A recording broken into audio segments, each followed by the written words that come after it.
കേരളത്തിൻ്റെ നെല്ലറയായ പാലക്കാട്, ഇവിടുത്തെ ചരിത്രമുറങ്ങുന്ന കൽപ്പാത്തി എന്ന കൊച്ചു ഗ്രാമത്തിന് പറയാനുള്ളത് നൂറ്റാണ്ടുകളുടെ കഥയാണ്. വടക്കേ ഇന്ത്യയിലെ വാരണാസിയിലുള്ള പ്രശസ്തമായ കാശി വിശ്വനാഥ സ്വാമി ക്ഷേത്രം സന്ദർശിച്ചു മടങ്ങിയ തമിഴ്നാട് മായാവാരം സ്വദേശിനിയായ ഒരു തമിഴ് ബ്രാഹ്മണ സ്ത്രീ കൊണ്ടുവന്ന ശിവന്റെ ജ്യോതിർലിംഗമാണ് ഇവിടെ പ്രതിഷ്ഠിച്ചിരിക്കുന്നത്.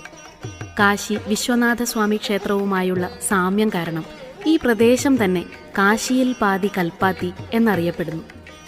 ബ്രാഹ്മണരുടെ അഗ്രഹാരങ്ങൾ സ്ഥിതി ചെയ്യുന്ന കൽപ്പാത്തി ഗ്രാമം കേരളത്തിലെ ആദ്യത്തെ തമിഴ് ബ്രാഹ്മണ കുടിയേറ്റ പ്രദേശങ്ങളിൽ ഒന്നാണ്. കൽപ്പാത്തിപ്പുഴയുടെ തീരത്ത് സ്ഥിതി ചെയ്യുന്ന ശ്രീ വിശാലാക്ഷി സമേത ശ്രീ വിശ്വനാഥ സ്വാമി ക്ഷേത്രം 1425 പാലക്കാട് രാജാവ് സ്ഥാപിച്ചു എന്ന് വിശ്വസിക്കപ്പെടുന്ന ഈ പുരാതന ക്ഷേത്രവും അനുബന്ധ ക്ഷേത്രങ്ങളുമാണ് കൽപ്പാത്തിയുടെ സാംസ്കാരിക കേന്ദ്രങ്ങൾ. ഇവയെല്ലാം നവംബർ മാസമാകുമ്പോൾ ഒരു മഹോത്സവത്തിനായി ഒരുങ്ങുന്നു, കൽപ്പാത്തി രഥോത്സവം.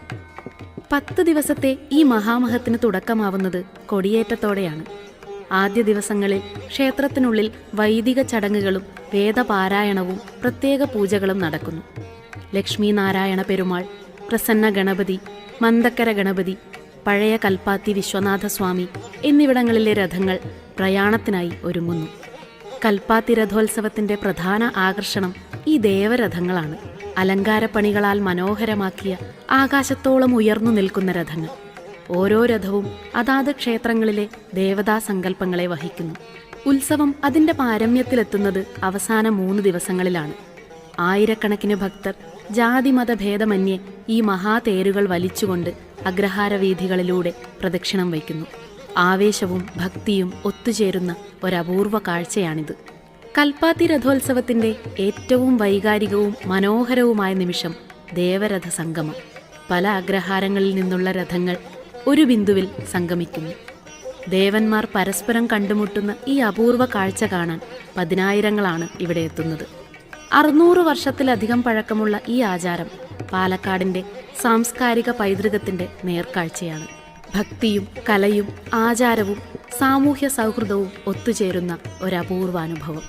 കൽപ്പാത്തിയുടെ മണ്ണിൽ 1 വർഷത്തെ കാത്തിരിപ്പിനു വിരാമമിട്ട് രഥങ്ങൾ അടുത്ത ഉത്സവത്തിനായി കാത്തിരിക്കുന്നു. കാലം എത്ര കഴിഞ്ഞാലും കൽപ്പാത്തി രഥോത്സവം കേരളത്തിൻ്റെ ആത്മീയതയുടെയും പൈതൃകത്തിൻ്റെയും തിളങ്ങുന്ന പ്രതീകമായി നിലനിൽക്കും.